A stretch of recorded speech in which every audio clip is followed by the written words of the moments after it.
Clobberin' time!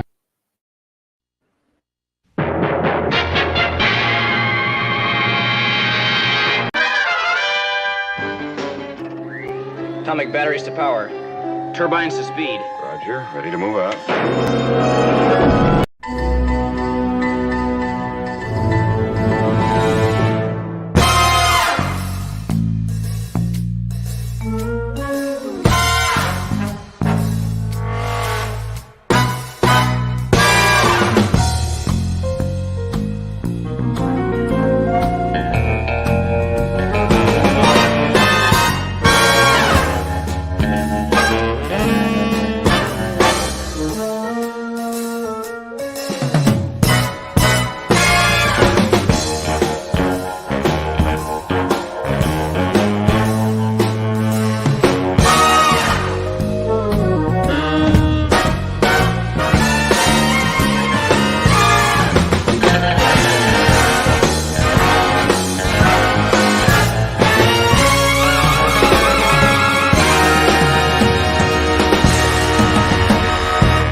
It's clobberin' time! Clobberonimo! Clobberonimo, indeed. Welcome, everybody, to... Clobberonimo! Well done. Clobberin' Times. Issue number 598 on YouTube. 1,298 overall. And it is, of course, Thursday, and that means CLOBBY'S Clubhouse tonight, number 87, with, of course, the most wonderful first officer in the fleet, the magnificent Commander R.M. Briggs, and, of course, the greatest chief engineer of all time, even though he likes to change things. The great Mark D with a C. Welcome to you both. Thanks for being here. Hello, everyone. Hey, hey, hey. My dear friends in the chat, welcome. Clobbers, Clobberonimos, Clobberettes, Clobberooskies, Clobberoids, Clobberites, Clobber, whatever else kind of clobber you happen to be. And to everyone else, the secret is to bang the rocks together, guys. Love it. Oh, my goodness. So good to see you all here with us tonight. I appreciate you. And let us, before we get started, let's get started. And then we'll have gotten started before we got started. I'm not sure how that works. I just work here. So anyway, we'll get started. That's the paradox, the get started paradox. We're going to get started before we get started. And after that, we'll get started again. I'm killing myself. Oh, no. We'll get the best way to get started is, of course, is to have my wonderful first officer open up with any opening words you may have. Well, thank you so much, Captain. It is a pleasure to be here. I feel like the luckiest lady in the whole world. There aren't very many people who get the opportunity to make the friends that I've made here. And I am so grateful to you and to Mark. I just love you guys to bits. Love hanging out with you. You always raise my spirits. And it's always good to come into this space and be able to talk about the things that we love. And we all get each other. We all get one another. I'm just looking at this chat going by and I'm seeing people speaking with one another, and we all speak the same language, even though we don't know one another in real life. It's very weird. Like watching Chris say that Eric's dog Kirby would like nuggies. These are things I think only people in my family say, and yet here we are in this greater family that you've created, Clobby. I love you very much. So that being said, let's not delay any longer. Hail to the chat. I love you one and all. Thank you so much for joining us tonight. We have a great show planned for you. It's going to be tons of fun. I would like to extend A sincere thank you to my Patreon subs. I know this takes a bit of time, and I'm sorry, but the corporations are not interested in the kind of storytelling that I'm doing right now. It doesn't have a great ESG score. It doesn't have good DEI metrics, and so there's really no space for me as a science fiction short storyteller, episodic classic science fiction. And so a bunch of people got together and said, we want to back your next book. And these are incredible people. They are Larry, Tony Stark, Sean Carter, Cardinal Sin, Shooter, Chris Persia, Scuba and Leslie Pete, Eric K. and my beautiful baby puppy Kirby, Enigmatic Drop Bear, Michael and Cassandra Beacom, Mark D with a C. Damn it, Mark! Anti-Derivative Gel, Maximum Redstone, J.K. Kirk, Dabman and the Dabman Clan, and of course, Lord and Lady Thoth. Thank you so much. If you are looking for episodic classic science fiction that isn't trying to put a stranglehold on you or admonish you, you just want to enjoy yourself, you might like my stories. Head on over to Amazon. I could sure use your support. And I'm going to wave to my buddy Mark. Love you very much. And I'm going to wave to my captain. Love you very much. And now I'm going to shut up because I took up way too much space. Love you guys. Let's do it. Let's do it. Mark D, any words? Yeah. Thank you, Raquel. Always, you make Mike and I sound much better than we are. But yeah, big time.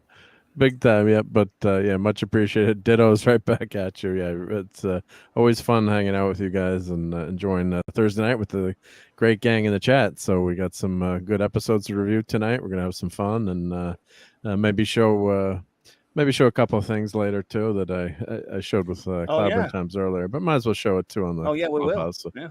So I'll enjoy that and to show Raquel that thing we were talking about last night. Yeah. We'll do. Yep. Ooh, goodies. Goodie stuff. Yep. Ooh, goodies. So we're looking forward to another great evening at the Clubhouse, right? Yeah. Clam pizza for everyone. Shin cakes. Your agonizer, please. Well, how about some show notes and then some shout outs? Wow. I love it. Show notes and shout outs, everybody. Of course, let's see here. First of all, tomorrow night I should be hanging out with the great Nick Weiser on his channel, 8 p.m. Central Standard Time, for the Friday night comic shop talk. And with Nick and the boys and I will be reviewing Amazing Spider-Man number 21 through 24, I think it is, with our guest star, the great D. Bud Martin, should be hanging out with us, reviewing Spidey comics. We love that. Great. We love the D. Bud man. He's cool. And Saturday night, Star Trek returns, of course, every Saturday night, reviewing 4 more of Star Trek episodes, Deep Space Nine Season 7 for your reviewing pleasure. And, of course, I love it. The great Mark D's channel, Sunday Night Geekery, 10 p.m. Eastern Time. We're going to be geeking out over there, hopefully not talking about clam pizza. And, but you never know. You never know. There should be hanging out with I hope not. I just slid that in. But what if my views go way up? I don't know. Yeah. Anyway, I'll be hanging out with J-Man on his great channel Monday, 6 p.m. Central Standard Time, with our continued ongoing mission with he and the great Sean and I reviewing all of the Legion appearances from day one to the day it ended in 1989. Say I silver through bronze. I have a lot of fun doing that, and of course there'll be Monday night Mark C Comics talk that night as well. So anyway, those are my show notes. Let's do some shout outs. Our great wrenches, of course, Eric K, the Bronze Wrencher. I don't know if anyone's heard that because I can't see the chat, so I'm just shouting him out anyway. Eric K, what's up, buddy? He's here and he's taking dinner requests. Obviously, everyone knows that Eric does a mean grilling. He's a decent cook. So if you have any suggestions for what Eric should eat tonight, throw it up in the chat, and he'll cook it up. Great cook. Good evening, Eric. I love you. I hope you're feeling better, honey. Indeed, it's just good to see you there, buddy. The great Chris Persia, Vindicator Inch of the North. Hope you got all that stuff fixed up, bud. Take a bow. We love you very much. Thank you so much for the beautiful show poster tonight and for using your social media to promote us. You are such a great friend. And on behalf of Mark and Clobby, you know, we're so honored that you would do that for us. You are an amazing friend to us, and we're very grateful. The great aforementioned D-Bud Martin, the wrench of iron. I don't know if he's here tonight, but we love the D-Bud man. I don't know if he's here tonight, but he's a great friend. Lord Thoth, of course, God of Wrenches, and a big shout out to his lovely goddess of wrenches, his better half, Lady Thoth, and of course, Avon lives. Long live the Legion, buddy. That's right. Little pets for Lance too. There's a great man out there called J-Man. He is the wrench without fear. My partner in crime on Earth B and fellow Legionnaire reviewer extraordinaire. He is the man. J-Man, good to see you there, buddy. I know you're out there somewhere. He's out there, and his real first name is Jason. You need to go and follow this guy to his Twitter, because from his Twitter you will find his Amazon storefront. Jason writes horror. His wife is an award-winning Canadian poet. These two people, they are talented authors. If you like horror, if you like poetry, and you want to support people in our community, in the nerd and geek communities, look no further than Jason. Go find J-Man and give him your support. Hungry Boy, master of the club boning, great comics artist extraordinaire. Yo, bro. Incredible artist. Indeed. Super Wrench Stephen Kal-El, buddy. Always great to see. I don't know if you're here tonight, but shout out to the great Stephen. Appreciate you. Maddie's daddy, Wheeler of Wrench Mjolnir, Thor in Vegas. Good to see you, buddy. Hey, sweetheart. Fanty outside Erie. What's up, brother? Hey! Now let's see who is here with us in the chat. Let me back the chat up a little bit. Sorry, everyone. And then I'll shout you all out. As always, Gwagnar's here. Gwagnar. Wow, that was a good one. Mr. Angel, what's up, Chef? Hello. Hey. Chef. Ravenscroft, 82. Hey. Welcome. Greetings. Good to see you again. Yep, He was here last night as well. I believe visited with me last night. So great that's to see you. wonderful. Welcome to the club. Michael Beacom. What's up, bro? Michael Beacom. Good evening, Cassandra Beacom. Shout out to Cassandra. Sending a hug. Sydney hugs to Cassandra, absolutely. Darth Sepio, you old rascal. Evening. Behave yourself. I'm just teasing him. No, I'm not. I'm telling him to behave himself.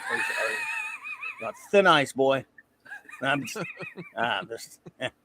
he should behave himself. You need to do that in Cajun man voice. Thin ice, boy. Thin ass, boy. Good to see you, Darth. Just behave, man. Let's see here. He knows I'm teasing him. I hope he knows I'm teasing him. So. All right, hang on.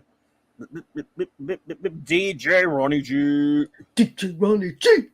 Just Joe Jobber Buddy. What's up, dude? Jobber's here. What's going on, man? Missed. Good to see you.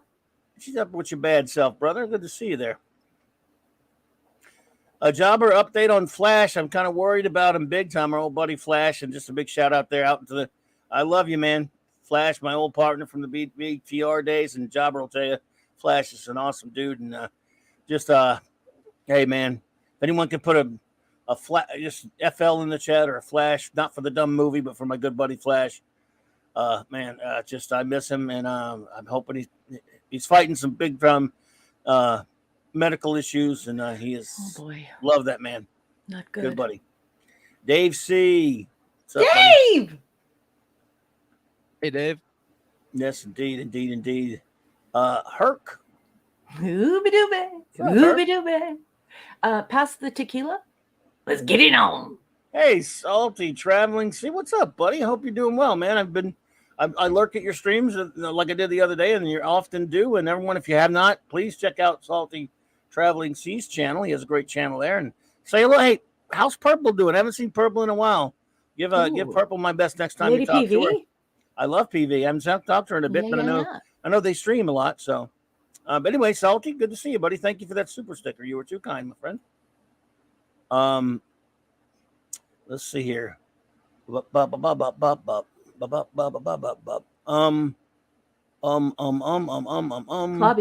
the doctor is in. Oh my goodness, there he is. Hope he doesn't make him leave or anything, but I know it's really annoying, but I just can't resist. Or when he shows up, I can't resist. Do it. I don't know. He probably doesn't like it when I do it. Do it. Dr. Hercule Monkey. Just a little one. Sorry, Doc. She makes me do it, man. Sorry. So that's it right there. Anyone else shows up, we will gladly and proudly acknowledge them. We love having all of our friends here tonight. Thank you so much. Great to see you here on the Clubhouse. Good to see you, Doc. It's a long time no see, brother. I hope you're doing well. Nice to see you, Doc. Yes, indeed. Yes. Great to have you here. Yep. Yeah, my goodness. Purple's okay. She's taking a channel sabbatical for a bit, says Salty. Okay. Oh. I figured as much. Well, I love her big time. She's just a wonderful friend, and as long as she's doing all right, that's all that matters. Yeah, you send her our love if you don't mind, if you Salty Traveling Sea. Yep. If you could wave hello to Lady Peavy and let her know that we all said hello and that we're sending warm hugs. Love, Purple. So, anyway, well, here we are at the Clubhouse tonight. What we usually do, folks, we have reviews. We review 2 TV shows, and then later tonight we will be introducing we did it a little bit last week, the week before last. We will continue our reviewing of a Star Trek comic. We got a Star Trek comic review tonight, folks. There we go. Can we do it first? Oh, we can do it first. Is it the first one or the second one? First issue. Why would it be the second? Oh, no. I mean, did we review a comic? No, we haven't yet. Yeah, we did the motion picture. We talked about the motion picture. Oh, yeah. We talked about that one. Yeah. Yeah, that's what I meant. Yep. But tonight we can do it first. Okay, everyone. I realize I'm getting these segments out of order, but I'm super excited because, as many of you know, I've never read comics before. I read my first comic. Oh yeah, this is a special occasion. Okay, so like when I was super little, they used to have at the used clothing stores and at the 5 and dime those little Archie digests and the Disney DuckTales and things like that. But it wasn't called DuckTales at that time. Like we're talking like little digests from like the 1950s and 60s. So I read a few of those under the blanket with a flashlight when I was a kid. But I haven't read actual comics. Tonight or last night was the very first time I read a real comic. By the way, that's amazing. We're going to get into that in a second. I just want to say, Minimus is here now. Eric, it's interesting you sent that. I'm a big Time Tunnel fan from way back when I was a kid. So I don't know if he said he sent me a DM with a show we found on with James Darren called the Time Tunnel. Yeah, James Darren. We need to watch that. Joseph Dead. Here comes the judge. What's up, Dredd? Joseph Dredd. Judge is here. Dredd. Hey, Judge. Dredd. We don't dread you being here. Good to see you, buddy. So no, but yeah, that's an old Irwin Allen show there, Eric. I'm surprised you never heard of it, man. But I love that show there. But I mean, it's kind of. Did you ever see it? None of you have ever seen it before. Mark, you've never seen it? I think I've probably seen a couple episodes here. I'm not sure. Is that the one where they're in the desert and then there's like an elevator ramp that opens and takes them below big time travel facility. Below it's all hidden, totally hidden, right? Yeah. Oh wow, you never heard of Time Tunnel, Eric? You were young, man. Yeah. Well, yeah, but it's also the fact that he, like Eric, reads and watches really widely. Like some of the stuff he sends me, it's no like excuse. He knows what Time Tunnel is. No excuse. No, you just got to be old enough. It only lasted like 30-something episodes. Please, yeah. Lost in Space. Irwin Allen, who did Lost in Space and Voyage to the Bottom of the Sea and Land of the Giants, he did Time Tunnel, and it was basically the first episode. I mean, it's just them getting lost back in time and going to various historical events and getting involved in them.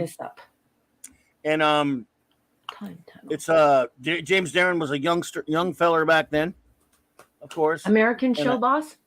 Oh yes, it was Irwin Allen. Yeah, so. And it was they were going back and forth to mostly backwards. And the first few were really good. It was good all the way through. It was fun as a kid. Man, I love that facility. My favorite thing is the incredible sets of that facility. Yeah. I mean, you've ever seen that, Mark? It's a gigantic. What's like? I've it's very never cool, seen this. You've seen Time Tunnel? Oh, look at this IMDb footage. This is cool. Look at Oh, is that Irwin Abraham Allen Lincoln? was great. Yeah, Look at Yeah, Darren. looks He kinda- looks so young. I'm Ooh, on I the need to part watch this. Jerry Anderson, I think, in terms of sets and design. Wow. Oh yeah, I mean, 66 to 67. This is Yep. tasty stuff. Oh, I love Great recommendation, Eric. I'm writing this down right now. I mean, I have the DVD set with all of them on there. It's been a while since I've watched them, but I love this show. I wonder if I can get it in Canada. I'll have to check. I don't know.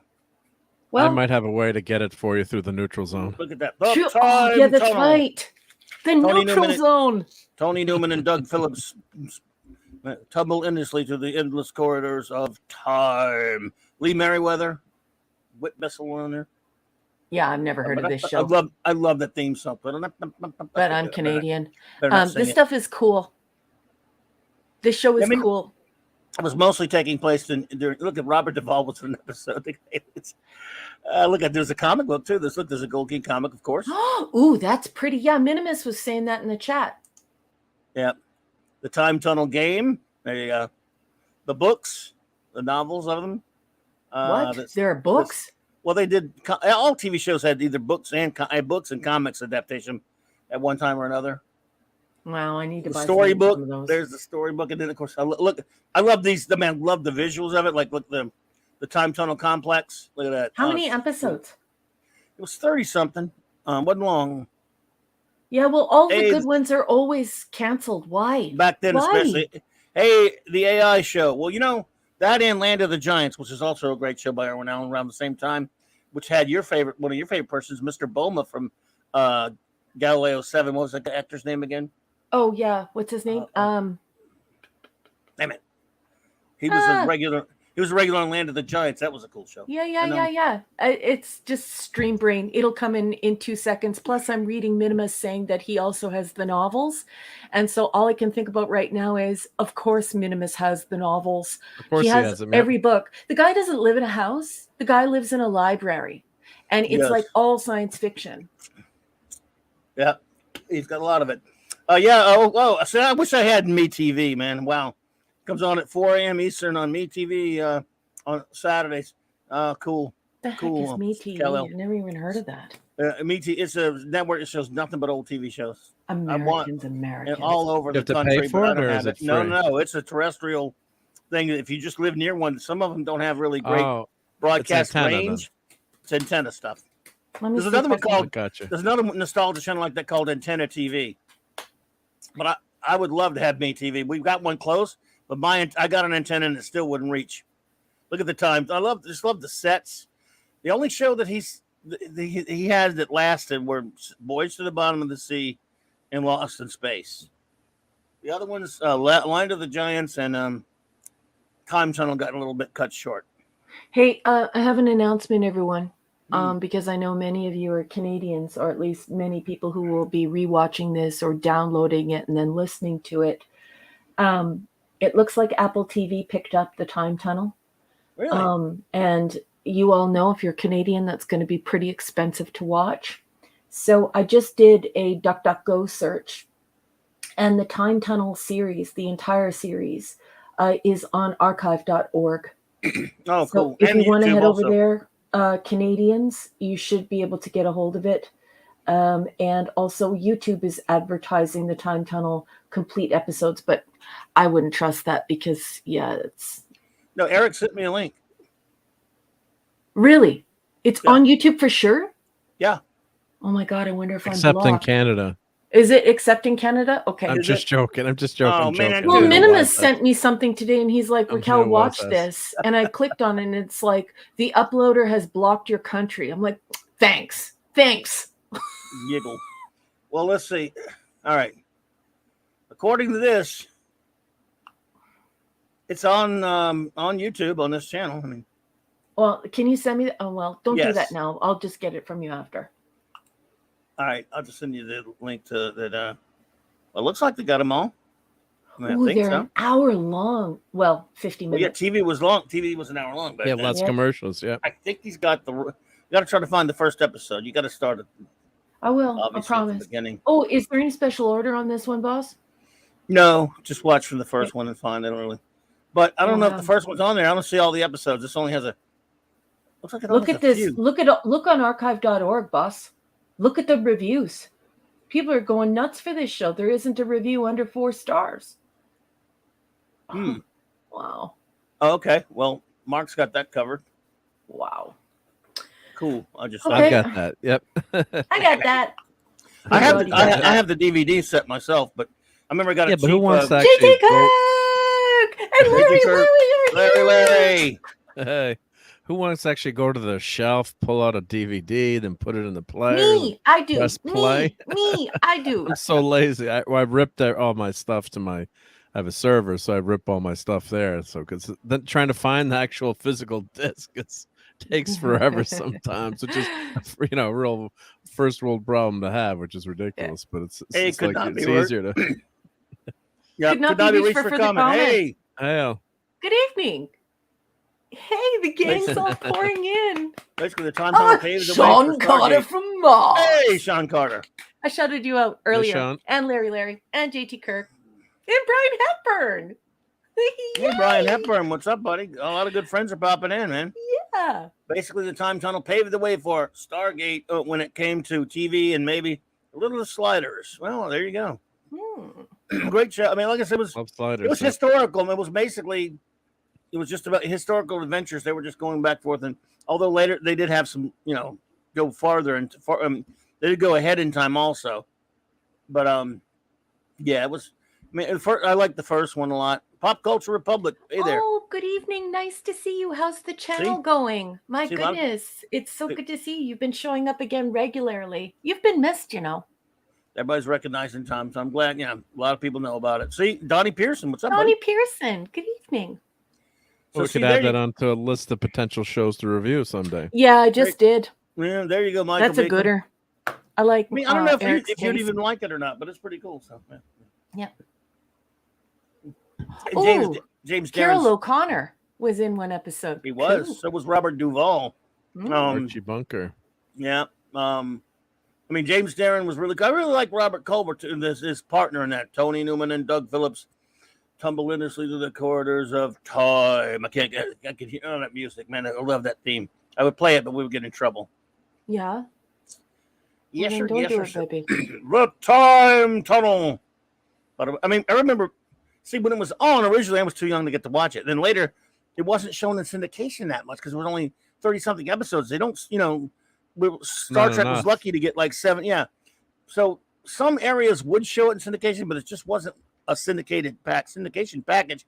So it became very rare. It became for years into the 80s and stuff a holy grail. If you could find someone who had recorded it, that you could copy it on their VHSs that were lousy copies, which we did, that's the only way you could get it for the longest time. And eventually, when the Sci-Fi Channel, when it was good, remember when it first popped up? I believe the Sci-Fi Channel started showing it. Remember that when it was good in 1992 when it first started? Oh God, it was I used to watch that 24/7 practically. You not talked about that. Yeah, I mean, no, it was good stuff. Yeah, and then they started doing their own stuff. Was pretty good for a while too. Sci-Fi Channel. They were doing. Then of course, they started doing some crazy movies, and then now they're off the rails now. But then they were picking up shows too, so which is great to continue them. Did they pick up Atlantis at one point? I'm trying to remember. I can't remember now. But did they pick up a few shows that were canceled? Well, Sliders went. Yeah, well, later, Sliders, I'm talking about the old days. The old days, yeah. Last year, I totally dropped the ball because we should have done a big like retrospective of the beginning years of 30-year anniversary. This is like now 31 years. My favorite episode was The Day the Sky Fell In. Was about Pearl Harbor and much. Yeah, that was a time tunnel episode. That was a good one. Minimus is mentioning right there. Yeah. Better than Michael Bay trash. Scott Knudsen, hey there. Hello, Sliders Scott. was fun. And which Dr. Arturo survived? Which one do we have on the show now? Yeah, or famously one of the doctors. The theory is that he was the original Doctor from the original Earth was left on another planet, and another Arturo joined the Sliders. So Sliders gave me a And headache with that crap. they're working on a new a reboot of that, or a continuation. I shouldn't say reboot, a Well, continuation. sad for allegedly. Sliders fans. Well, no, but it's not going to be. It's Barf. going to be the original.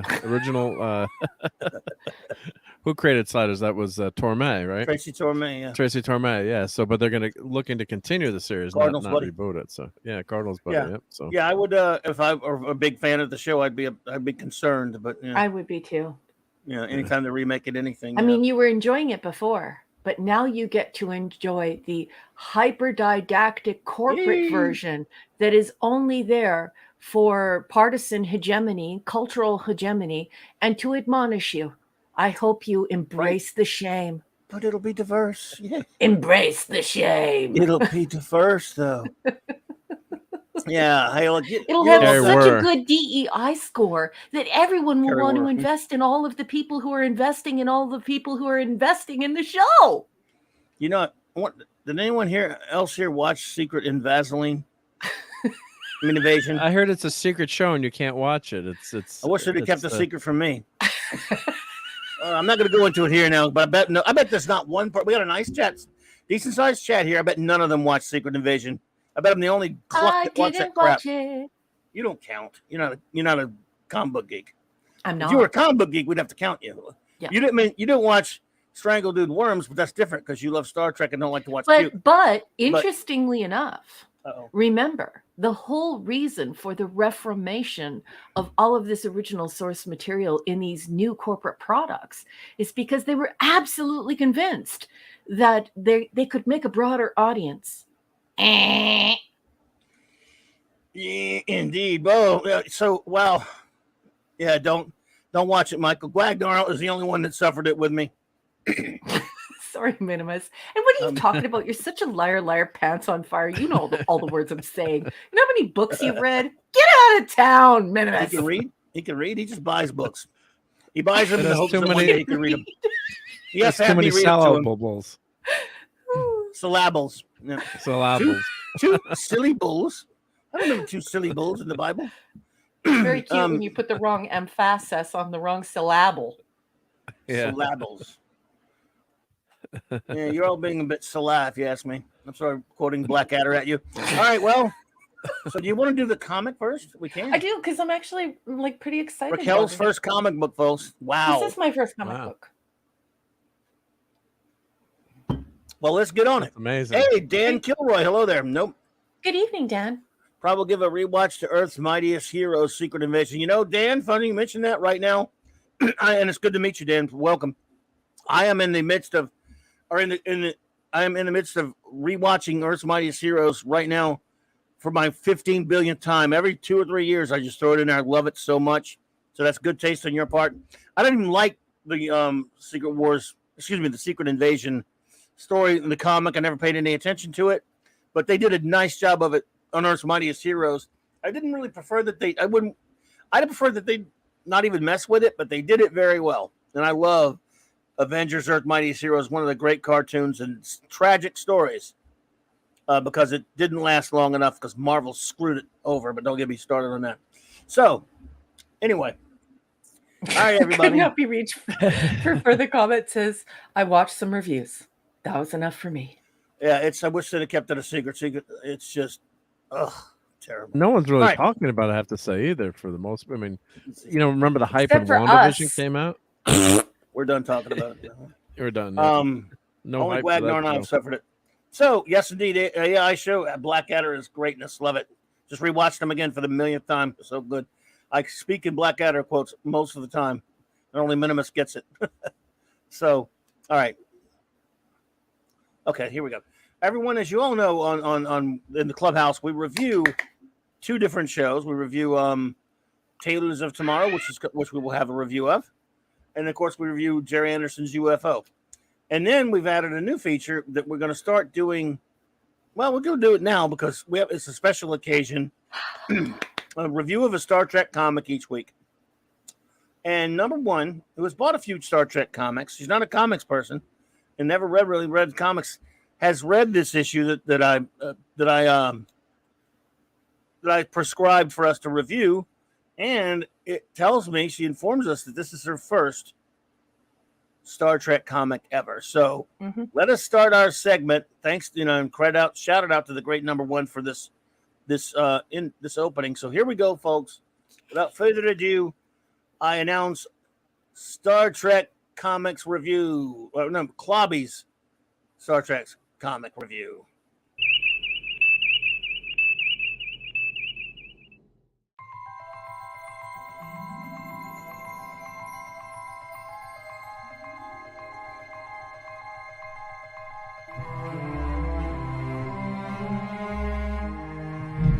Warp drive, Mr. Scott.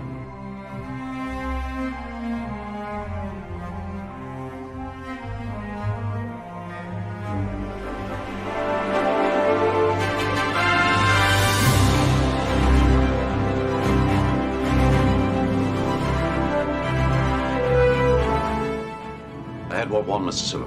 Accelerating to warp 1, sir.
Yeah, that is, everyone, a big round of applause to number one for that beautiful, wonderful opening. Oh, thank you. Love it. What did I do?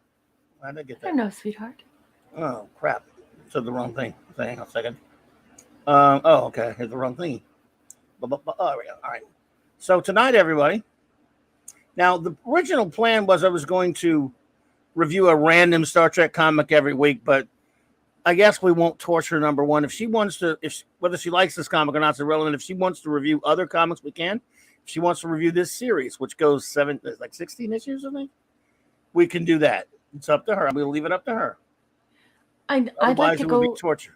I'd like 17 to go, issues. I'd like to go through them if you don't mind. Obviously, I care what the chat thinks, and I care what the chat wants. But I'm going to be honest with you, and you guys always know that I'm honest in a way that sometimes offends, but brutally honest. I don't know about this stuff. And the way that you have all taught me together as a group, I mean, it's not just Mark and Clobby. I mean, obviously, you guys know they're geniuses, and Clobby, he's the grand poobah of comics. But even folks in the chat who are experts, these discussions have really opened my eyes to comics. I like the fact that this is an aspect of Star Trek that I've never explored before. So would I be doing this on my own? No, I wouldn't. But when I'm in a room full of all of you, it's easy to get excited about this. And it's also really cool to attack it in a way that I couldn't attack it anywhere else. When I'm with you guys, I get to explore the publishing. I get to explore the art. I get to explore the marketing, the people who wrote it. I can explore topics that other comic book readers can't explore with me. There's no other way that I would learn this stuff. So that's what I find the most intriguing. So if you all don't mind, I would really love to learn about these comics with all of you. No, it's great. Thank you. We'll do it that way. If you want to review, rather than just go willy-nilly, at least in this one, we'll review this whole this whole series. Mm-hmm. If you want to do all 17 issues, you might not. Maybe you think it sucks and you don't want to do all 17. No, I want to do them all, and I'd like to actually buy this particular set. All right. Well, hey. This one's not that expensive to get too. It's nothing like the gold keys. No. I have to finish my gold keys, but okay, so before we get started, can I just speak on behalf of people who don't read comics? Okay, so you can get these comics in a digital form, and everyone knows about the neurological evidence that, you know, you don't absorb stories or books as well by reading them digitally. And so, you know, it's much better to have the physical copy. But I mean, you know, this is the cheap way of doing it. So, you know, if you must, and this is what I must do because I'm Canadian and I can't get a hold of them right away, is watch them digitally or read them digitally. I need to make a huge point that needs to be pinned to the top of this conversation. I was having extreme difficulty as a communications and technology scholar, if I could preface it with that so that you can understand how long and hard I scoured for something that wasn't filled with malware, and I could not find anything in order to read these comics. And they have a file tag called CBR, and you do need a reader for them. Okay, so if you're out there and you're one of those ladies, because there are a lot of ladies that are out there that are nerds that are too shy to talk in the chat, but actually are going along on this journey with us, the file tag is CBR. You need a reader. Do not download anything and don't read it online. It is completely a waste of your time.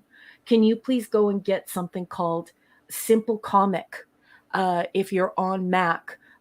That was offered by a gentleman who helps us produce the show here. His name is Chris Persia. Not only is this the finest way to read this beautiful comic, but it has like a monocle feature on it, so you don't even have to blow the comic up. So that's something that everyone should know if you're going to start this journey with us. Make sure that you get a hold of Chris Persia and you ask Chris Persia what to read these comics with. For Apple, for Mac, I'm telling you right now, this Simply Comic app is amazing. Don't get anything else. But I'm not sure what Chris would suggest for Android. Okie dokie. Well, there you go. All right, everyone. What we're starting out with, of course, last week or 2 weeks ago, we when we started the segment, we skipped last week because we weren't all here, but we did it with the first week for our inaugural segment. We just covered the Marvel Super Special number 15, which was the Star Trek: The Motion Picture comic book adaptation by Marv Wolfman and Dave Cockrum and Klaus Janson. Which, since that's how I thought it was fitting to start that way. Also fitting in a sense, since number one's favorite all-time Star Trek episode is The Cage, I thought it might be fun to start with a series that this was in the mid to late 90s when the Star Trek, at least partially, the Star Trek brand had moved back to Marvel. Initially, it was Gold Key. Then it was, and then Marvel got a hold of it after the motion picture came out. Then DC had it for a very long time. And then DC and Marvel had it split up for the DC with Malibu and so on and so forth. But then for a short time in the late 90s, for a short time, couple years, whatever it was, Marvel got it back again. They were called Paramount Comics. They had a deal with Paramount, and this would be it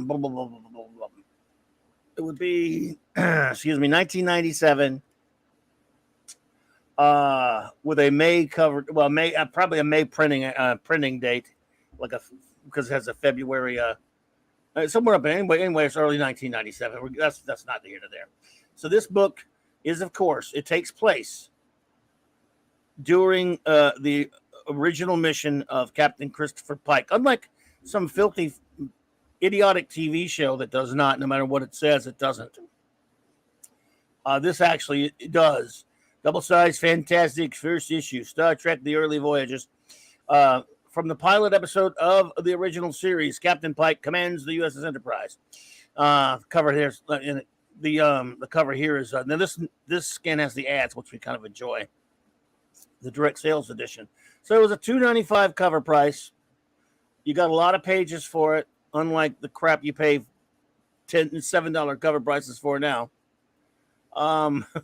Anyway, so And it opens up with a basic link space, the final frontier before James T. Kirk, before Jean-Luc Picard. There was Christopher Pike. These were the voyages of the Starship Enterprise, its 5-year mission to explore strange new worlds, not on some crappy 2023 TV show. To seek out new life and new civilizations, to boldly go where no man has gone before. And so we open up. This issue is by Dan Abnett and Ian Eddington. They wrote a lot of comics together. And so they were a writing team, which was kind of rare for comics. There have been a few, but not many. Art by Patrick Zurcher, inks by Greg Adams. I do believe he's a relation. And but don't quote me on that. And anyway, so there you go. Colors by Marie Javins. I like to look, I'm a big stickler on comic book credit because these people didn't get much credit. Janice Chiang on the letters. I love you. This is why I think you should, you hear about all these communications courses. You hear about people who don't take the professional side of it. They go into the creative side of it. And they're having all of these seminars and classes on publishing comics, writing comics, the full production of comic books. And it's an entire branch of university fine arts. And what you're doing right now is an exemplification of why I think you should be teaching this class or something like it at a local community college. So please don't apologize.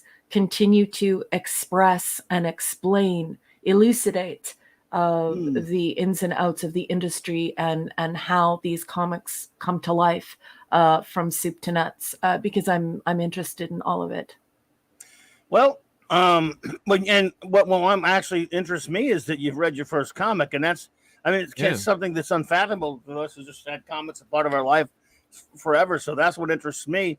Comics, of course, have been referred to about a lot of things. The term comics is it's a misnomer because the original strips that eventually made up comic books and were comic strips. They're the funny papers, so they're not really necessarily anything inherently comic about them except for humor books, but they just got stuck with that term. And now they always will be. But it's sequential art, it's art and it's words and pictures. Or if you go by the interesting, if some call some pretentious book by Scott McCloud, Understanding Comics, he once referred to it as juxtaposed pictorial images in deliberate sequence. And I always got a kick out of his, but that is what they are, though. Scott I kind of like that description because I think that there are some comic books that I think are dismissed by intellectuals, that are dismissed by academics as lesser than. And I think that first of all, you have to understand the medium and how the two forms of art come together.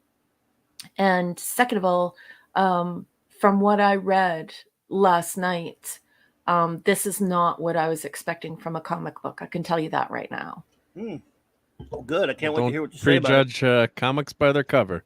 That's exactly what I'm saying.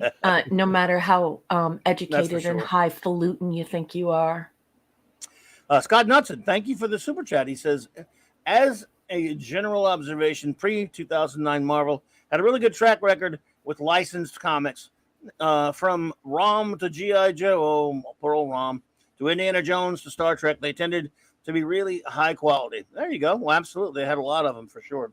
Thank you, Scott. And the Micronauts, too. Before we go any further, yes. May I please ask either Mark or Clobby, you can answer this. So what phase would this be considered, this particular one? Phase? Yeah, like I don't know how to express what I'm asking. It came out. I mean, there were already a ton of Star Trek comics before this one. What year was this? Was in the 90s? 97. 97. So they decided to go back almost like Enterprise. This was and do Marvel's a prequel. second run at it. This is the second run of Marvel? Okay, right, like I was saying, you got Gold Key, Marvel, DC, DC Malibu, and then Marvel. So second run of Marvel. So yes, what I have on my shelf is pretty much the fulfilled first run of Marvel, and this is the second run of Marvel. And okay, because the license would change ownership depending on who bid the most money for it. Okay, I didn't stay at Marvel long that first time. Okay, so JT Kirk is asking if this is post Bronze Age. Yes, this isn't late. This is the Bronze Age for me. I say pretty much ended after Crisis. This is copper or whatever you want to call it. So yes, this is 1997. It is Oh, not the Scott Bronze Age actually anymore. said that it'd be modern or copper age. I'm thinking. Oh, Yes. that's lovely. Yeah, you copper. I would say, Scott. No, there you go. Yes. Oh my there you go. God! Look who just walked through the door. Oh, Hi, Six, lovely to see beautiful. you. I love you. It says thank goodness it's the three of you again. Oh, the circle is complete. Yeah. Not feeling well. Oh no. Well, honey. So I came here You for feel a better, hug. Oh, Six. baby, Thank I'm you. sending you a hug. I'm sending you a big hug. I'm hugging you. I'm hugging you. I'm hugging you. Don't Six. No one squish can, her. Don't no one squish can- her. No one But gets to hug you but me. everyone send some prayers, some good vibes, or just a nice message in the chat for Six? Yes, Six. Love you, Six. Thank you so much. Love dear. you, Hope baby. you feel better. And I'm sending you hugs, and I guess I'll let everybody else hug you too. But it really, Yeah, you have to mine's the share best. Six. I'm not sharing Six with anybody. I love you, Six. Good to I see don't you. blame you. So basically, this comic, it is, of course, as we said, this starts out with Captain Pike. They have kind of a little the opening line. You treat her right, Chris. She'll always bring you home. I know that's kind of a these writers who write Star Trek and comics are all fans. Well, imagine that, right? And they'll regurgitate some lines. That's sort of a play on the line from Star Trek, from the Encounter at Farpoint. Yeah, that's okay. But they do that a lot. This is an observation. Anyway, but these guys are pretty good at the characterization. Here you go. This is a real nice shot of the bridge. Okay, so first of all, I have to say, Dave, I did not know that. I'm going to look into that. Thank you so much. Or Dave, as I like to say. Well, he's just recommending some BSG for me. I think Dave knows that BSG is on blackout in Canada, so I actually can't watch it even if I want to.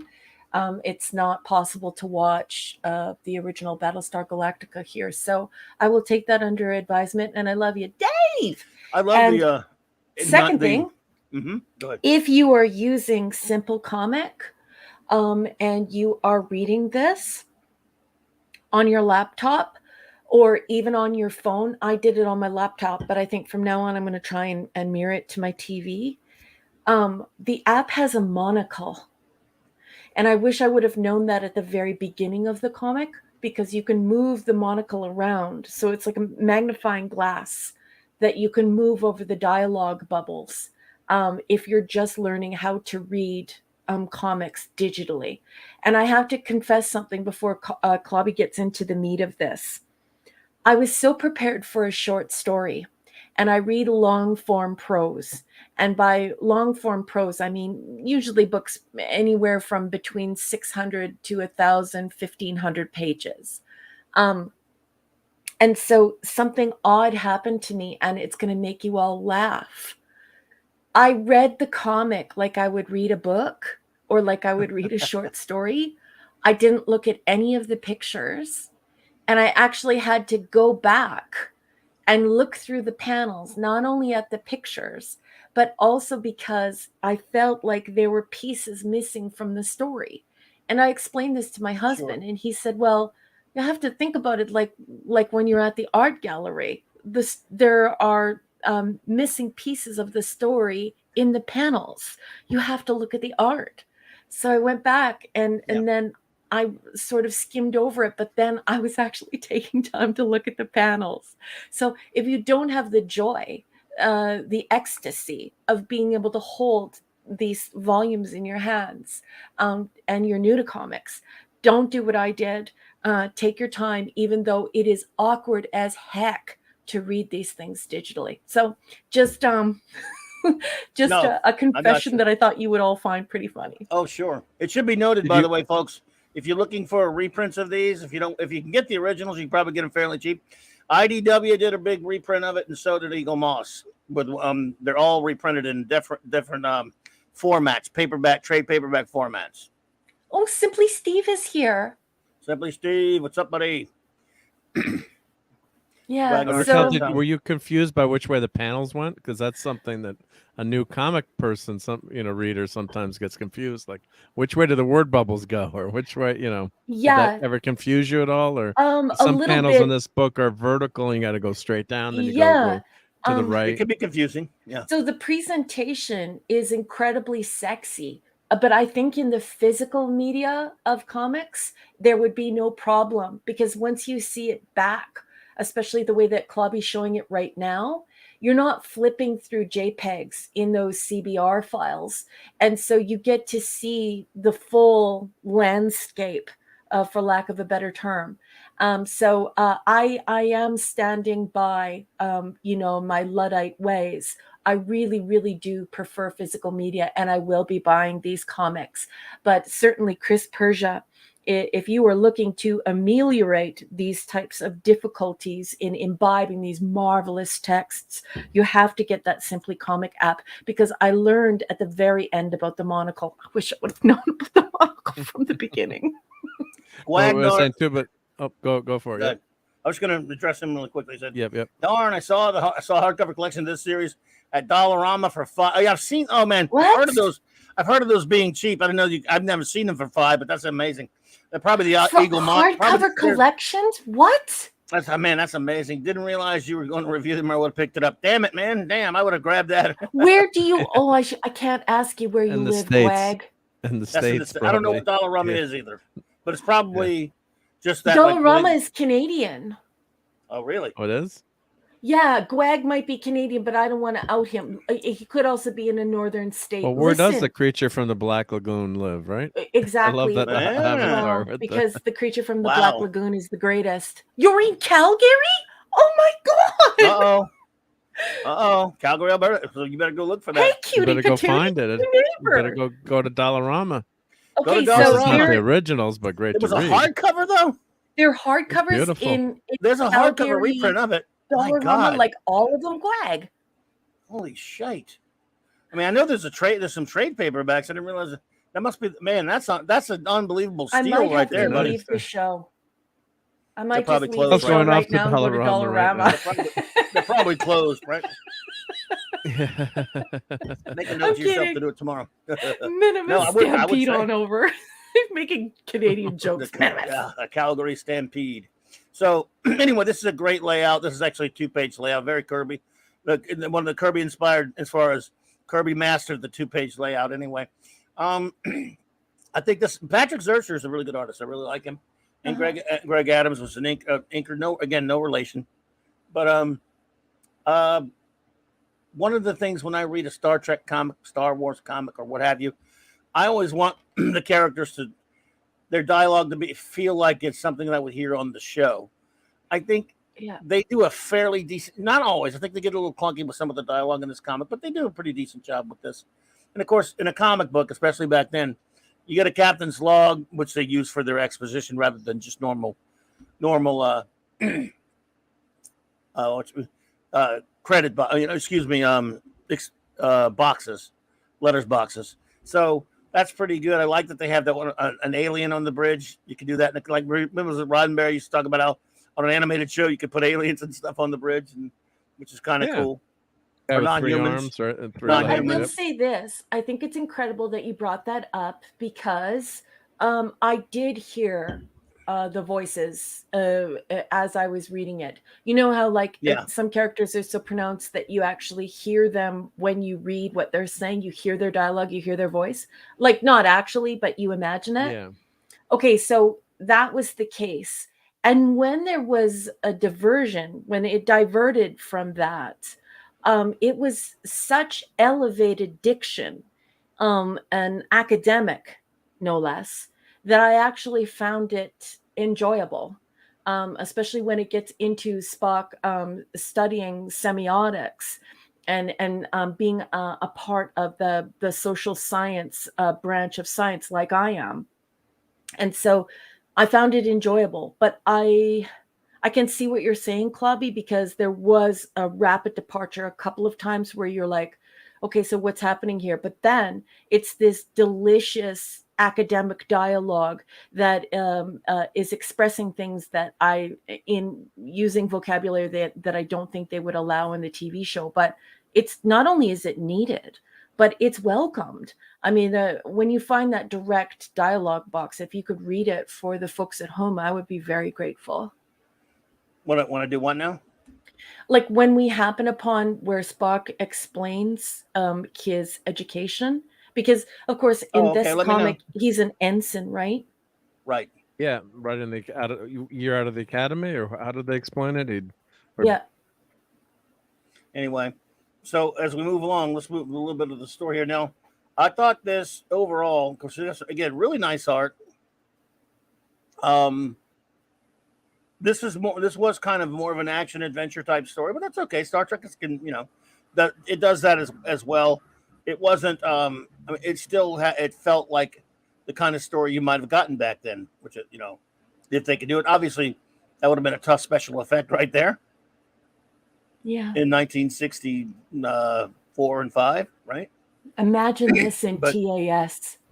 It's gorgeous. Yeah. Like it would have been like, I'm sorry. I don't care if it's hyperbole. I don't care. It would have been orgasmic, okay? If this would have taken shape in TAS, imagine how that would have transformed everything. Like you Right. would have yeah. like adult, academic, intellectual people watching cartoons. And they would Absolutely. not be for children at all.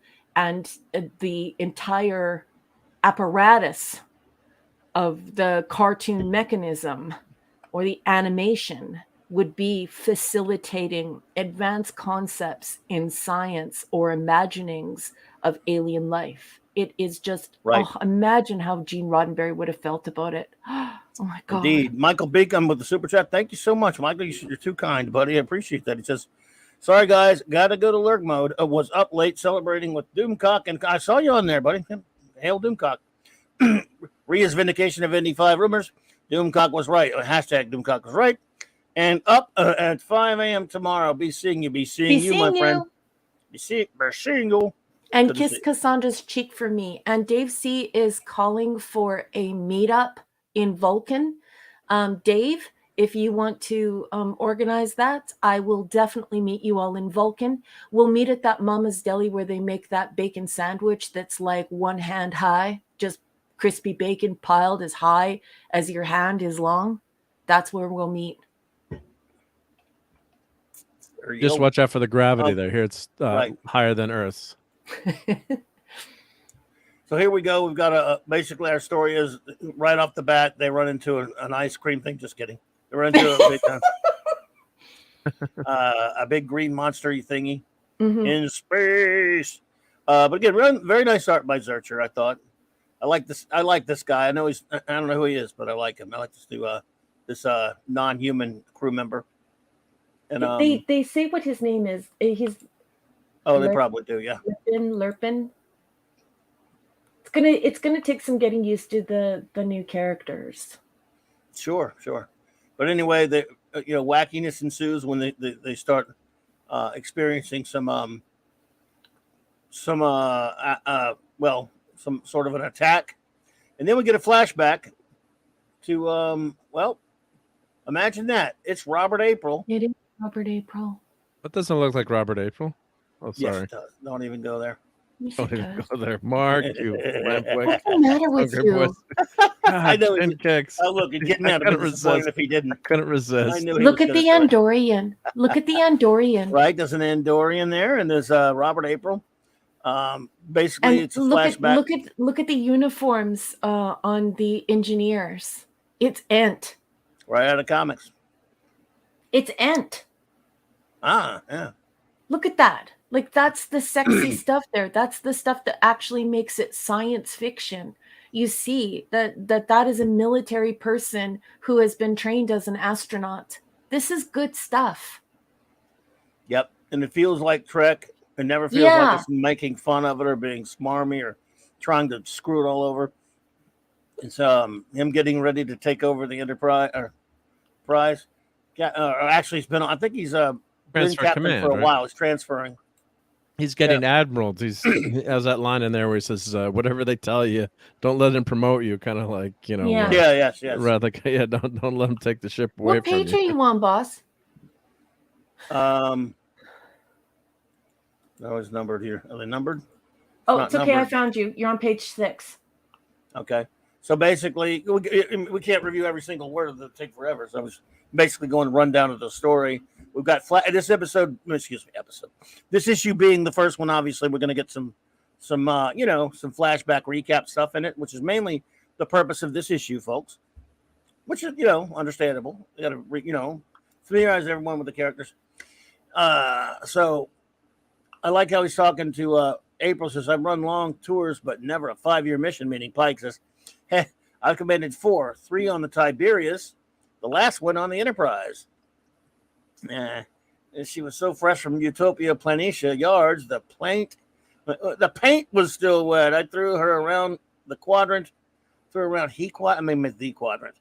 They left out a letter. That happens even with the printing sometimes. Yep. I noticed it right away. I'm so happy you found that. Oh yeah, it happens a lot in comics. They got their, especially IDW. This is a Marvel one, but IDW is really terrible about it. But it's my understanding that this isn't quite as brisk as news radio. I was in news radio before, but there are very fast deadlines here. You don't have a lot of time to produce these issues, so that you're looking down the barrel of a gun to get it done quite quickly. Am I correct in assuming that? Oh yeah. Their deadlines in comics. HB can tell you, they're in a big rush all the time, and they got to do these things to the printers. And back then, Marvel was in a lot of bad trouble financially, not like they are now. But I mean, they were going through a lot of different changes. They were selling off properties. They were changing hands of the company, and they were doing a lot of stuff. And of course, the printer was in Canada, and they used to spend a lot of time sitting their stuff off to get done. So we can blame Canada for leaving out that T there. Clobby. Let's see. Did they mention Ravenscroft? Did they mention Andorians and Fake Trek? I probably don't want. You don't want to know because they do. Yeah. Oh, I saw a picture of the new fake Andorians, and they look absolutely like garbage. They're not any of the species from Andor or Andoria. The only one I've seen is an NR. We got a member chat. Sorry to interrupt, from Mr. Angel. He says, I don't know who keeps giving me membership, but thanks. And Joseph Dredd says, blame Canada. I bet Canada. If somebody's giving away memberships, it's probably Larry, or Eric K. What's going on? Fess up, you guys. Who bought the memberships? I don't know what happened. How that? Oh no, because I shared the screen and it unshared. Sorry, I just wanted to show the message. No, thanks. Yep. I got you. But thank you for that. Thank you appreciate that. Thank you so much. Whoever did gift that membership. So thank you. Let's see here. Where were I? All right. So, and yes, they had They had an Andorian for the whole season of Strangled Worms. He was an Anar, and he was a blind Andorian, and they got rid of him because he was actually a good character on the show, relatively speaking. Hence getting rid of him. So anyway, so they're having this is a really cool scene between the real Robert April and the real Captain Pike. Stupid ass, dumbass Klutzman jerk off. Timeout. Larry just gifted 5 CLOBBERIN Times memberships. Thank you, Larry. Okay, thank you, Larry. Larry, I love you. Appreciate you, buddy. Thank you so much. You're too kind.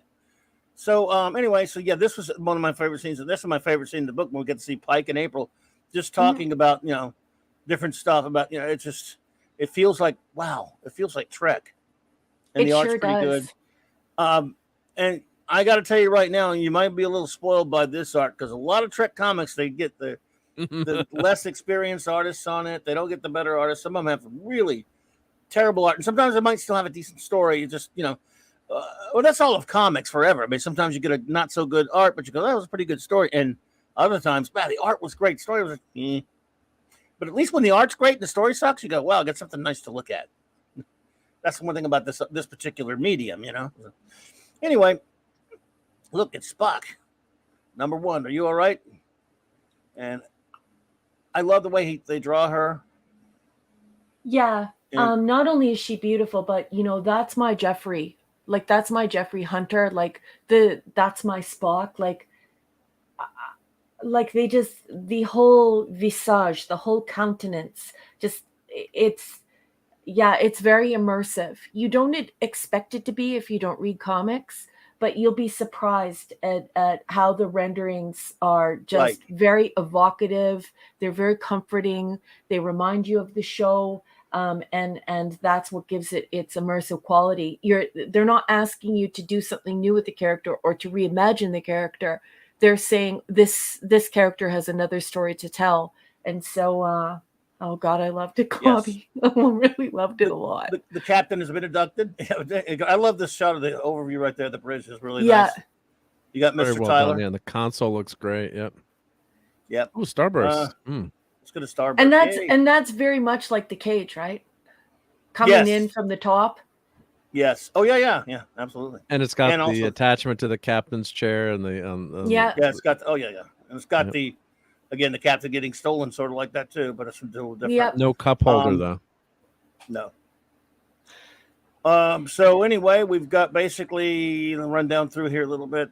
The Pike has been stolen by the aliens. By employing the Enterprise's few active sensors, I ascertain we are traveling at warp 3. Strangely, these aliens, if they are the ones we were seeking, have not previously shown an interest in stellar vessels, merely their crews. Yeah. Well, that figures. And so the Enterprise is getting grabbed. And now I'm with you. You have to pay close attention if you're new to comics. This was the panel I had to go back and look at. There's a bit of shadowing in this panel, in the previous panel. Should have a look there. What's that? Oh, just there's some foreshadowing in that panel, or in that page. I think it's STEV 11 JPG. That one that you have to look very careful. Yeah, you have to look very carefully at that beautiful that drawing, right? Which one, the alien one or this page? The alien one, because look at where the Enterprise is, right? Yes, absolutely. This will fill in the information afterwards. If you're a reader, not a viewer. I'm learning how to be a viewer and a reader at the same time. That's one thing about a comic. What you can skim one and read the words in basic, and then you always can go back and absorb the art and look at it. Yeah, exactly. Which a lot of people do. That's a key image to the story. Absolutely. Now, the only thing I had a problem with, and we kind of probably touched on this earlier, I don't understand why they drew Dr. Boyce like this. I hate Dr. Boyce like this. And they know better. It's kind of like a soldier. It looks like a soldier there almost. Dr. Boyce's son, maybe. Like Dr. Boyce was played by the actor. What's his name again? Oh God, Holt. Something else. Holt. Not Howard Holt. No. John Voight. No, just kidding. No. No, I know. Phil it is Holt, isn't it? Something. What was Minimus? What was the actor playing? See him in everything. Who played Dr. Boyce? John Hoyt. John Hoyt. Thank you. I had Holt for a minute. So John Hoyt. This guy looks about as much like John Hoyt as I do. I don't get this. He's like a big muscle-bound dude. Military kind of guy looks this like. Is, by the way, he's bigger than Pike. I don't like that. Well, this is before the cage, granted, but it can't be that much before. It'll be like 30 years before. It would need to be 30 years before. Yeah, he's just like he's a big strapping so that didn't work. I don't know. He used to work out a lot. I don't like the fact that he has a face like a hammer. Like when they do the panels that are really up close, that are super up close, you're like, that's not my doctor. My doctor wants to offer me a martini and he wants to, be my friend and care for me. Who the hell is this? Get out of here. Go away. You know what? You know something? It's a problem. However, at least it's not as bad as making it Dr. Mbenga and who shouldn't have been on the ship, or who shouldn't have been on the ship, or Kirk Spock doing on the ship. All the other people who shouldn't even be on the ship, on the strangled worms.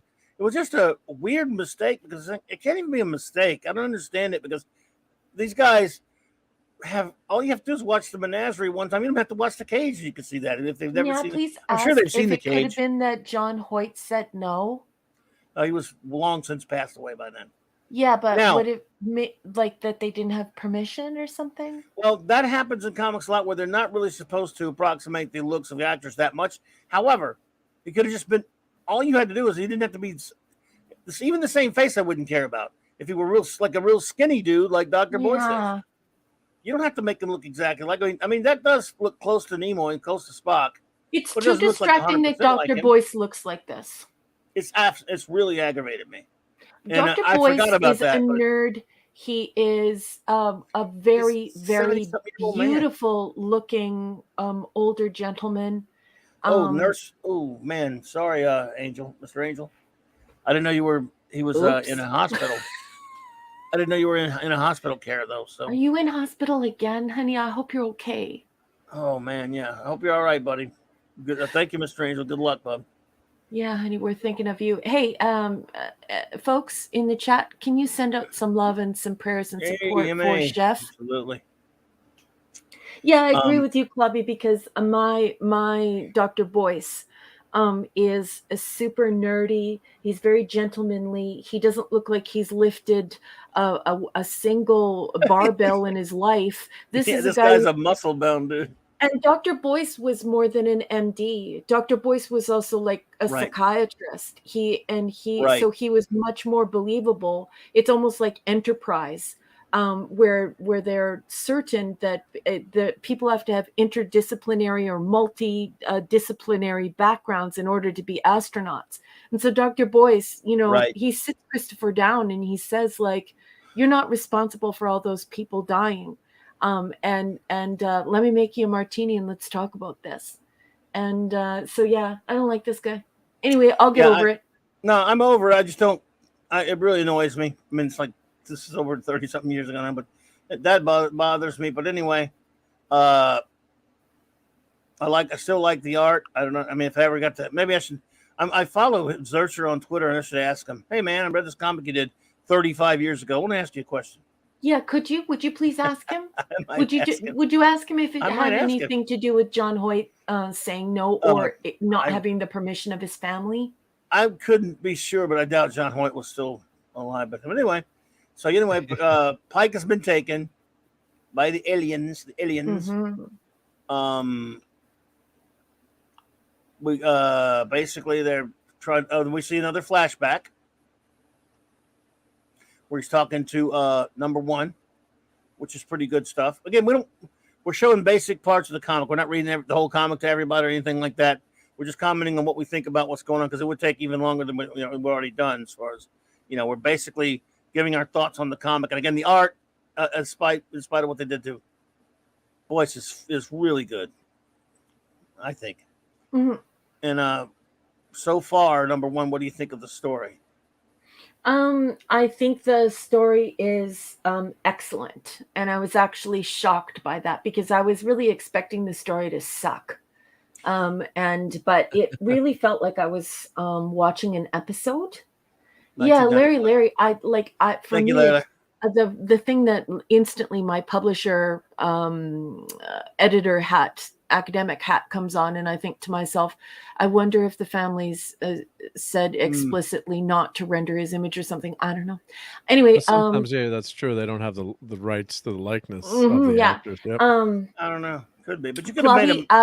You didn't have to make him look like a muscle-bound tool either. Yeah, exactly. They just went way too far. I felt like I was watching an episode still at this point. It isn't until we start to get into the more academic diction, we start to get into the more elevated diction in these dense conversations with Spock. That's the only time that I did not feel like I was in an episode. And as like you said at the top of the show, I am completely in love with the Cage. The Cage is everything to me. Yes. There's only one episode of the Cage, and so to be able to have another adventure with Christopher is really cool to me. And because I'm not going to have an adventure in the filth, because that's not Christopher. Most you can get unless you read certain novels. Yeah. Mm-hmm. Now they mentioned her. They give her a name in this one. They do. And of course, so in other words, she's not an Illyrian Klutzman. She's human. Well, that's stupid. She is. That's before. This is before the book by DC Fontana. I know. No, Glory, I think, right? After it. Or was it after Vulcan's Glory? Didn't Vulcan's Glory come out in the 90s before this? I can't remember. I'm going to goggle it. But see, comics and books are never acknowledged as canon, never. Which was fine. I mean, so in other words, that never bothers me. Like if a comic is Yeah. contradicted later by a show, or it's just doing its own thing, or even the book. I don't care 89. about that kind of stuff. Yeah. It can- Oh, yeah, Simply 89 was Steve. all Yes, I before. absolutely love this. I'm going to be buying all of these comics. I No, love And this that's what stuff. I'll point out too. That side Yes. panel is very interesting too. What they've got going on. If you scroll back up real quick, the last page. Okay. You know, the sidebar Keely with Chow. Pike. Oh, and Hey, Keely Chow. Necronamo. Am I saying this right? Necronamo Moltron. Necronamo Moltron. I'm sorry if I'm stumbling that, but welcome. I am not seeing you here, Necro. If I may call you Necro for short. Thank you for being here. And Keely Chow, Mark, Roll Tide. I loved that because What did you see, Mark? this is, I think, I'm not following the dialogue boxes, but this is The when side panel. this is when the side panel makes it very clear that you're inside of Pike's head. And when and as Pike starts to understand his surroundings and what's happening to him, and that there's something happening to him physically on the outside, and then there's also something happening to him mentally, these sidebars help to delineate that, because at this point he's still trapped in his own mind, unaware of his surroundings, trying to figure out what's being done to him. And so, I really enjoyed that panel. And I liked that the panel sent that very clear message to the reader, because you start with this sort of like retrospective exposition, then you dive right into the story, and then you get into these panels where you're going to two different places. And what's happening to Pike at first is quite confusing. But the second those panels show up, it's like your curiosity is sated. You're there. You know what's happening. Yeah, you got that flashback combined with the current story. It's very great panel work. Great design there. Let me just say thank you, Necronomoltron. Necronomoltron. Sorry, it took me a bit there, but I like it. I love that name. And welcome to the clubhouse, Necronomoltron. I'll work on getting that correctly, but thank you so much for popping in. We always like new friends popping in here, so it's good to see you, sir. All right, so I'm sorry, let us move on. Okay, so we know Pike is in the midst. He's caught by these aliens and he's having flashbacks. Again, a good approach for the first issue. You gotta, a lot of people, Trek fans who buy this comic, of course, understand the cage and menagerie and things like that, but they haven't seen a lot of adventures of these characters either. Oh, it's glorious. So this is a nice job. I'm having an adventure with Christopher Pike. And because it's 1997, nobody's screwing around with it. Right. You're why I picked this comic, by the way. Oh, boss, this is exhilarating. This is such a beautiful comic. And you know how much I love Christopher. So, too. Nothing short of exhilarating to be able to go on an adventure with him where nobody's messing around with him. They're allowing him to be as Gene intended him to be. We learned that this alien's name is Nano. He is a Lyran.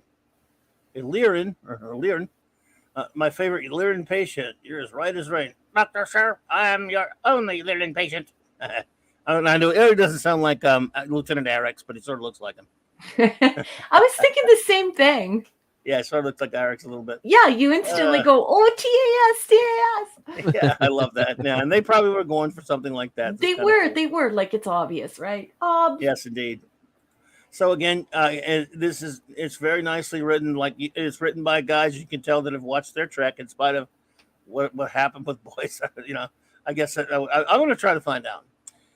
One last thing. Number one, until we find Chris, you're the captain. You should take the chair. Let Chris know there's still a chain of command to observe. Very boys thing to say, and she does. And I thought that was a nice scene. I really like the fact that instead of applying this sort of hyper didactic, like overly ridiculous conversation, what I really like is that we still have number one being played the same way as Jean intended her to be played. She at no point does it ever matter that she's a woman. No one is constantly saying, oh, you're a woman, you're just so awesome because you're doing this. Hey, did you know you're a woman? hey, you're a girl. Like none of that happens. Like this weird contrived schlock they're making these days. What I really love is that number one is Christopher Pike's bro.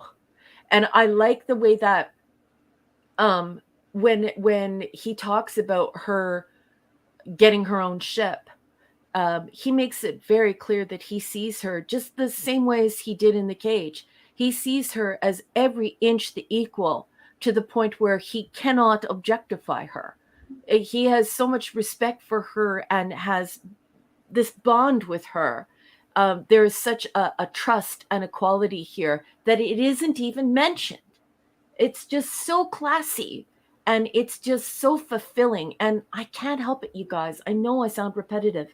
It's exhilarating. This is actually good. Anyway. Good night, pop culture. I'm glad you're enjoying it. Can I pop culture? Yeah, well, night, the Pop. one part doesn't he stumbles over man and woman. Pike, doesn't he say you're my best man? Yeah. There was one line coming up where Pike stumbles. That was the only thing I noticed. That But he stumbles in the cage saying pretty much the same thing. But Right. what I love is they're reinforcing the bro relationship that men and women can have, you know, a relationship that's purely friendship, that where there is trust and respect. And it's very earnest. It's very beautiful, and it isn't cheesy, or it's not it's not sickening, it's not preachy. It's so damn good. Yeah. I like the exchange between Spock and Boyce. There was, Captain, it is illogical to assume that since the alien vessel is entirely organic, the Enterprise has been incapacitated by organic means. Also, possibly on the molecular level. I would like to borrow the doctor's medical tricorder and equipment to confirm this. Yeah. But, you know, so unlike that one on that Strangledew Worm Spock who cries all day and whines and yells and acts like a nut. Tell me that. It's so bad. It was It's the so worst. It's horrible. almost like they took that one scene from the cage, that 1 second where Spock looks at the flower and smiles and said, "Well, that's It's so Mr. worse than Spock." that. Yeah, but that's almost like then they took that scene on steroids, and then they run with that, where like Spock has emotion. You know, when that was more, you know, that was a pilot, and they just just disaster, just total disaster. Well, you know how he acted in the Naked Time when he was infected, and I love you, Six. Love you, Six. Thank you, Six. Thank you, you know how he acted in Naked Time? When he got angry because of the Well, guess what? That's how he acts all the time on Strangledew Worms. It's more that's stupid. Garbage. Okay, Garbage trash. Can we not sully this glorious comic with talk of the filth? So here we have another one of these panels where we're trying to establish what's happening with Pike and whether or not this is something that is physically happening to him or mentally happening to him or both. And so, at this point, you're starting to really get worried for the captain. Right. And he is having, again, another flashback. As you know, the Enterprise is 2 years into her 5-year mission, and we've hit a snag, I feel. So 2 years in, that means this is many years before the cage. Yeah. A good number of years before the cage, right? I would think. And this is right around, I think it's around page 16. That's when you actually figure out that the weird Cthulhu thingy is actually probing his mind into the past because it's trying to glean as much information as it possibly can from Christopher because it has sinister intentions. It's very Trek. They're learning about him by going into his mind. You know, that's a very Trek thing that you would see in a lot of Trek. So yes, these pretty good stuff. Mind probe or mind meld. Right. Yep. And of course, Spock is a cerebral, smart ass, even as an ensign. Of course, Captain, you seemed so sure about my posting. Sorry, I'm reading it in really tiny. I didn't realize it required a response. So you get that comedy, but it's cerebral comedy. And it comes from banter. It's subtle. Yes. It's beautiful. Not stupid jokes. Yeah. Not stupid jokes. Because Star Trek isn't a comedy. Yes. Yes, you stupid ass. Yeah, Kluckman Spock can be jerk off. Spock can be funny, but he does it in a response or in a subtle way. Sometimes it's not he's not the butt of the jokes, or he doesn't make jokes per se. But it's just that the other. Well, I'm not going to mention anymore, but just the way. Oh, just was so. Clobberin Times and I watched the end of the show. We won't mention last night because I needed support to get through You it. made me do it. No, the next one is, oh boy. I watched the new one, the next one too. Anyway, but let's see good stuff instead of filth here. Yeah, Look at the Tellarite. Yeah. Is that a Tellarite talking to Kirk right there? I'm just kidding, but well, yeah, it would make you wonder, funny. wouldn't it? Yeah, it might Maybe. be Kirk. I'm just kidding, but still. So there you go. Again, this is all pretty good stuff. Nicely put together. He's really a good artist. Beautiful. I had to go back Excellent and look art, at this yeah. stuff. I was like, because I was reading it like a book, like a typical dumb nerd. just imbibing information. Don't look at the pictures. Just read. Well, again, it's a good thing you're not reading a Claremont or an Alan Moore book or Neil Gaiman, because there's so much prose in it and so many words in it, you will feel like you're reading a book. But anyway, especially Claremont. But yeah, but anyway, I thought they're this was a brilliant. nice balance. Yeah, that was the way it should be. It's a form of storytelling that I love, and you can really overclutter it sometimes. Mm-hmm. So anyway, so here we go. They're talking about now the problem. This is what's this guy's name again? This is Oh, I forget this guy's name. We get it on his employee card when we go through the employee cards. Yeah, I forgot it already. Yeah, me too. But it's okay. We'll get to know someone their mentioned names. it in the chat. I mean, nothing wrong with it. Again, this is not like forced diversity or anything. This is kind of diversity that they had on the series. Yeah. So well, Star Trek is built on that. Yeah. Yeah. So we have the conference scene. Just looks so good. Everything feels like it's Trek.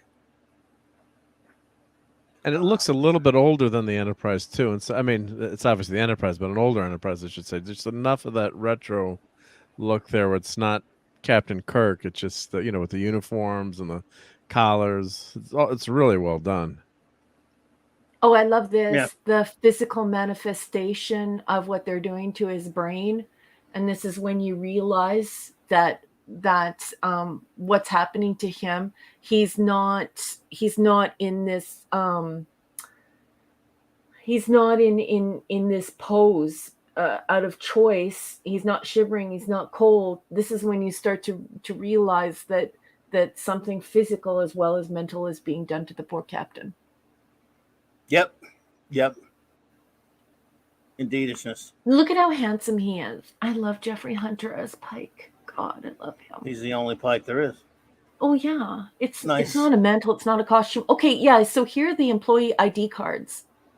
This was a cool, nice little touch because scary though because it shows that Christopher has a linear mind, almost a photographic memory, or else his mind is very good at describing things because it's almost as if he's looking over the reports from when he vetted that's exactly what he's doing. He's looking over the reports of those who he vetted on his crew. But now the aliens get to see this, and the whole time you're swearing, you're like, don't give it up, Chris. Yes, absolutely. So this is nice, again, nicely well done, nicely laid out. And he's talking about all the names. I love the one guy who is the one guy transporter chief. Yeah, the guy, the transport. Are we talking about the same guy, the transporter chief who loves cooking? The guy with that guy's the transporter chief from the cage. Yeah, that's him. Although he's drawn a little bit like Boyce's in this comic, though, it's kind of confusing. Right. Yeah, doesn't he look like that rendition of Boyce there? It's crazy. Yes. And the thing is, since this was intended to be an ongoing series, he had to add some more crew members, which was obviously. We cool. Get an Irishman. Nice. They're drinking Irish whiskey now. Oh yeah, Chief Engineer moves with burning grace. An extraordinary. So the Chief Engineer is an extraordinary man, and no mistake served on the Alexander and the Lee. of Maasai descent is people moved to the desert world of I can't read it, Erissus during the first expansion from Earth. Yeah. And he gives nice little backgrounds to these characters and stuff, so it's pretty cool. I'm right-clicking on my little monocle that Chris Persia gave me. Nice. And then where are we at? Okay. So here we have Pike still in the still being scanned by these damn aliens. But he says no more. Oh, you totally missed. Oh, I thought you were going to totally go over the whole crew, but I get it. I see why you did. Oh, we can. But no, I just wanted to show like the diversity really nice. Like the Italian girl is really beautiful. Gabrielle Carlotti, yes. Yeah, and I really love the fact that we have a beautiful woman named Sita from Delhi in India.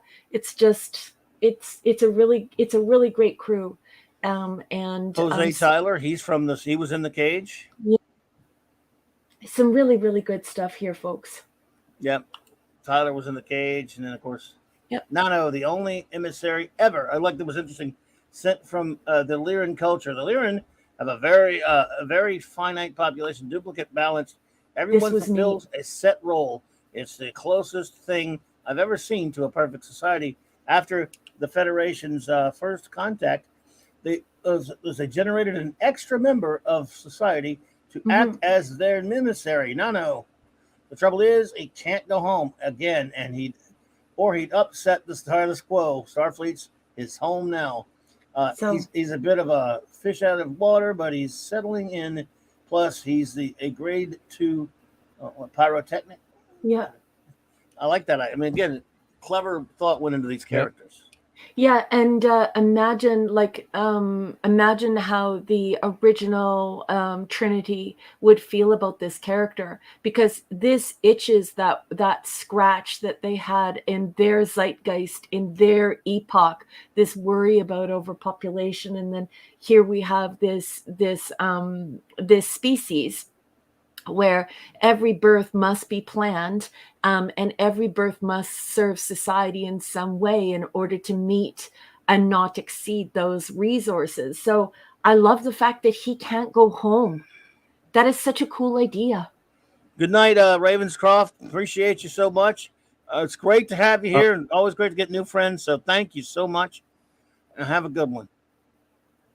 And we've got a Muslim uncle. Hey, buddy. Good evening. He says, Clobberanimo. I can't do it nearly. Clobberanimo! Clobberanimo indeed, sir. Nice. So let's yeah, we can speed get it up a little bit. Those. No. Yep. As long as anything you want to say, I want you to be able to say it. No, I think you pretty much covered it. I really like that they had this marvelous mixture of characters we were familiar with, plus new characters, new species, that sort of seemed familiar, but that somebody went to a lot of trouble to create a lot of intricate details. I really like the Lyran thing. And we find out that the alien considers the ship, basically it's a dead thing. It's not living. It's not living thing of the flesh. Therefore, it is dead to us. Yeah. We are the prospectors. Wait, we are the prospectors. How would they sound? We are the prospectors of the Yeah. This new something is right with wet life. It fulfills our needs. You are the master programmer of your vehicle. No other wetware component approximates your task. Your cerebral data must be extracted from the next world, locations of your cell. So sorry, we can't speak your language. It's really stupid. You know, we sound like a twat. Anyway, we don't need to put you to so much inconvenience, old boy. We're just doing our job after all here. Believe me, I know it's tough. Not easy being eaten right when you're out there just throwing the floor of space. Believe me, we've been attacked. Oh, sorry, let me go back. Hey, I got that out of your mind. Stop it. Stop putting those things in my mind. I'm not supposed to sound the city. Oh, my God. Mr. Pike. What are you doing? Oh, dear. Oh, dear. Yes, she is rather attractive. Now, stop that. We're not supposed to be humans in here. You alien. Oh, just let them go. That's not in the comic, folks. I'm sorry. I don't know. Sorry, I don't know what came up. But this is what I was talking about earlier, folks, when I was saying, when he's in that fetal position, this is when you figure out something's being done to his body. It's not good. He's been stripped naked, and this isn't just a mental and emotional thing. Something horrible is happening to him physically, and it's revealed here. And it's pretty gross, and you feel terrible. Imagine what it would be like to have no clothes on and to have this being done to you. Like, it's just, it's like you can imagine a show. Well, it's You can torture. Yeah, imagine it's torture. Yeah. I love that they got the look at those suits. They're just like the ones from the original series. I know, I was Yep. And the drooling. guns too. You know that those were made, I think I told you guys this already years ago, but those were made out of shower curtains. And I've always wanted to cosplay it, but they don't make those shower curtains anymore. Very cool. Yeah. Yes, indeed. Anyway, so they go into rescue Pike. This difficulty is easily remedied once I put my mind to it. Anyway, so they get him out of there. Unfortunately, no amicable arrangement can be made with these crappy aliens, but that's okay. There'll be other ones that they can reason with. It's not this time, I'm guessing. No, the Engulator or Gullator. Yep.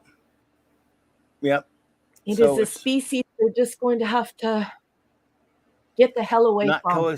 Can't coexist with them. It's kind of like almost they're similar to the Nagultor. Almost like an organic version of the Borg in a sense. I was thinking the same thing. Why do you resist the rapture of the flesh, the sacred harmony of bone and blood and bone? Yeah, and that's the gross fleshlet? part. Your Then you're action thinking to motives yourself, are how the hell incomprehensible. is Pike going to get out of this? Like, they've stripped him naked and he's up in these tentacles or whatever. And now you realize that, you know, they're going to crush him and eat him. And so it's it brings the whole story in where you imagine the vulnerability, the sick, the smell. Imagine how it smells. Yeah. Imagine how vulnerable he must feel, and somebody is stripping his mind, going through his mind with a fine-tooth comb, pulling things out of him that he doesn't want to reveal. It's just it's devastating. I can't believe poor Christopher went through this. Claude Salling. Hey, Claude. Good to see you. Hey, Thanks Claude. for being here. Well, you know, he's a tough dude, though. He can handle He it. is. They get him out of there. You violate my mind. You want to cannibalize my crew. And for spare parts, and do the same to our worlds. And you wonder why we resist. Yes, I didn't understand it. We're a lot of fun to hang out with at parties. You give us a chance. We violate you, but I mean, nothing personal. Anyway, This is the Nothing only personal, panel yeah. where you're even given a face. Like, and this is why it sort of scares me more, is because up until this point, I think we're like on page 30. This thing doesn't have a face, and that makes it worse. Like JT Kirk just said in the chat, icky textures abound too. So it's just like all around you, everything is sticky, smelly. It smells like death, digestion, digestive juices. You imagine that everything smells like bile. This thing doesn't have a face. It's got it's sickening, disgusting, vomity tentacles all over Captain Pike. It's awful. Ugh. I'll say. In And the our art sect- conveys that very well. Yeah. Yes, it does, right? Yep. Well, in our sector zone, the blending of the flesh, the cohesion of the species into species, life into life, archiving a single union of wholeness is a blessed state to be striven for. Again, very Borg-like, but in an organic sense, I guess. A freak warp malfunction stranded us here. Oh, good Lord, what she do? Yeah. She's Don't just make like, you're 686 being a writer like again, kryptonite. Raquel. Stop being a writer, please. Hey, if that, and look, at least it wasn't one. It wasn't number one that like a chicken in that situation, because I would have had to be not make the jokes I want to make about it It's terrible. instead of Pike. Poor But Pike. it would have been cuter. Anyway, so these aliens are jackasses. And we don't like They them. are. Ugly, filthy, disgusting blobs. And not Dude, like the Brody Horta. to who the are max, man. cool. Right. So they get beamed back. And obviously, this is probably portents for we may see them down the road. I don't know because I haven't read this comic in many years, so I'm not even teasing it. I don't know. So anyway, we're back to the ship, and looks like Sita's boys. cute. Hmm. Sita, she's cute. Yes. Also, Where's really Colt good at though? her I'm missing job. Colt in this. Yeah. Well, she's probably not on the ship yet. This is a couple of years in. So anyway, we're back on the ship. A nice big, the mothership's after them. Uh-oh. Battle stations. Look at that. That's nice stuff right there. Yeah, this is cool. And we're back to seeing it like it doesn't have a face, that it's just like one gigantic stomach. Blech. Wow. Oh, 6, you crack me up. Oh my goodness. How dare you all? You're all a bunch of sickos. Yeah. So this is nice, great big again, an extraordinary 2-pager again. Then the Enterprise is It's a pretty one. yep, nice stuff. And so look, Dr. Boyce got older again. Yeah. Maybe he's back to he's looking old now. Yes. Plus, he's a completely different race. Before, he looked like, I don't know, like Irish or Scottish. And now he looks Estonian. That looks more like the one from the show, except younger. Yeah. I don't know what's going on. Maybe he's not human. Don't say that. No, I'm kidding. Put it on speaker. Oh my, Captain! I see it. Number one. I see it. Flesh of my flesh, flesh of my flesh. Yeah. I got some flesh for you right here, babies. Who's your daddy? Another great. I mean, Zurcher was a Kirby fan, and obviously they all are. But that's a pretty nice big spread there. 2-pager. A key. He really draws the Enterprise well.